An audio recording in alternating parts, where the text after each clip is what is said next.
Tačiau telefono gali prireikti, jeigu jūs norėsite suderinti darbą ir poilsį. Būtent tai padarė vienas žinomas Lietuvos verslininkas. Į savo organizacijos darbinę konferenciją surengė Pamaryje. Dabar kviečiame į Kintus. Jūrinės valstybės reportažuose visuomet norime rodyti laivus, tad tik prabėgomis priminsime, kad Kintuose dar yra ir Vydūno muziejus, ir kultūros centras, o visai netoli vandens gražiai žaliuoja antroji Europoje 17 metrų aukščio didžioji tuja. Bet šiandien mums rūpi jūsų poilsis, o gal ir darbas prie vandens. Todėl iškart imame šnekėti su visuomet svečių laukiančiu Rimgaudu Višinsku.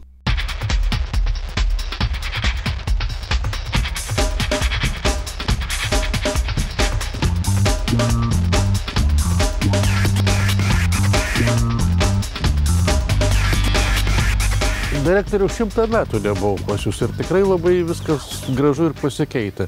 Nuo kada čia prasidėjo tie pasikeitimai? Visumoje tai mūsų įmonė šiais metais buvo 20 metų. Įmonė įkurta 93 metais, gegužės 4 dieną. Šitai visai turizmo veiklai mūsų jau yra 10 metų. Kiek čia kambarių turit? Mes turim 2 viešbutėlius tokius nedidelius. Vienas toksai unikalus yra Pelikanas vadinam. Ant vandens. Ten yra 10 kambarių, ten yra 24 vietos ir čia yra 5 kambariukai, čia irgi apie 20 žmonių galisi. Atvažiuoja kas? Įsimylėjusios porelės ar žvejai?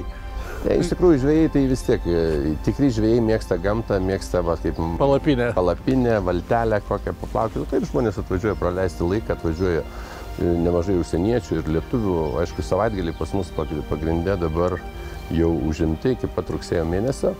Bet taip, tai tikrai... Darbo dienom galima dar. Taip, darbo dienom galima ir žmonės mėgsta atvažiuoti. Atvažiuoti, praleisti laiką, pažvejoti, pavaikščioti, pavažinėti su dviračiais, atsiveža dviračius. Turim laivus, galim praplukdyti, išplaukti, pažvejoti į marias arba į Nidą nuplukdyti. Matau, yra vaikų aikštelė, galima ir su vaikais atvykti. Taip, ypatingai šiais metais taip akcentuojam ir mama gali žiūrėti, kaip vaikai žaidžia, gali skaityti kokią knygą, o tėvas gali žvejoti arba atvirkščiai. Daugelis Lietuvoje nėra buvę toj lietuviškoje Venecijoje Mingės kaime, irgi galima iš čia nesunkiai pasiekti. Taip, laisvai, čia net žmonės įsinuomoja valteles pas mus ir vandens dviračius ir patys nuplaukia. Patys nuplaukia, pasižiūri, grįžta atgal. Visos pramogos, kurios gamtoje, aišku, tokių išskirtinių pramogų neturim, bet žmonės, kurie atvyksta ir nori pabėgti nuo triukšmo, nuo miesto, jie suranda ką veikti čia. Turim kubilą, tokį galima užsikurti kubilą, galima išsimaudyti kubilę. O dabar žiūrėkit, greitai ateis laikas, kaip sakau, jis labai greitai bėga, kada atšals ir bus oras galbūt netoks gražus.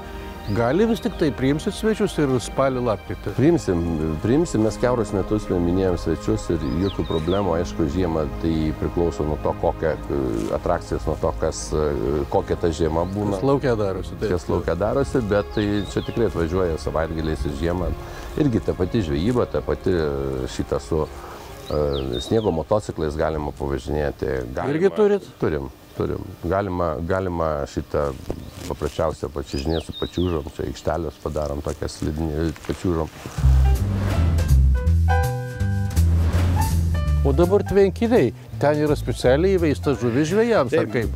Pagrindinė mūsų šitą vis tiek pagrindinė veikla tai yra žuvininkystė, tai yra akvakultūra. Mes turim 600 hektarų tvenkinių, auginam žuvį ir kai kurie tvenkiniai yra skirti būtent žvejam mėgėjam pažvejoti. Tai yra prie įvažiavimo, yra tokia parduotuvėlė, ten galima nusipirkti leidimą, pašarus, ten šitą visą užsiregistruoti ir galima puikiai praleisti laiką. Tarp kitko, gal ir galiu pasakyti taip, kad dabartinis premjeras, tai yra Algirdas Butkevičius, pirmą kartą žvejojo pas mus ir pagavo pirmą lydeką. Tai buvo dar gana senai. O sakykit, dabar tvenkiniuose taip pat galima lydeką pagauti? Galima. Lydeka, karpiai, karosai, lynai ir visos kitos žuvys. Ir ištrauks vaitiekūnį dabar tą lydeką ir nemokėsim, neturėsim ką daryti. Ar gali jūsų virtuvė iš karto ją paruošti? Be problemų. Mes taip ir darom, nes iš tikrųjų tai pas mus yra labai platus asortimentas virtuvėje žuvies ir ta žuvis pagrindė, visa žuvis, kuri yra šičia pas mus gaminama, tai yra mūsų tvenkinių žuvis, išskyrus ungurius, kuriuos neauginam dar. Bet tai tų ungurių jau labai mažai yra. Bet taip tai visą žuvį galima paruošti ir čia jokių problemų.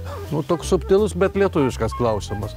Gal labai brangu, ne kiekvienam įkandama? Ne, visumoje pagal tai, kokias čia mes teikiam paslaugas, tai nėra labai brangu. Vienvietis kambarys kainuoja kažkur tai 140, tai yra dvivietis kambarys kainuoja apie 140 litrų su pusryčiais. Yra šiek tiek brangesnių kambarių, bet kainos aš manau, kad jos nėra labai didelės. Žadėjote mus žuvim šiandien pavaišinti. Taip. Kokia? Tradicinis mūsų labai geras patiekalas, tai yra karpis karališkai, tai yra gerai mūsų užauginta žuvis. Ir paragausit, aš manau, kad turėtų patikti. Mes ne tik paragausim, bet dar norim nufilmuoti ir parodyti žiūrovams. Ačiū Jums.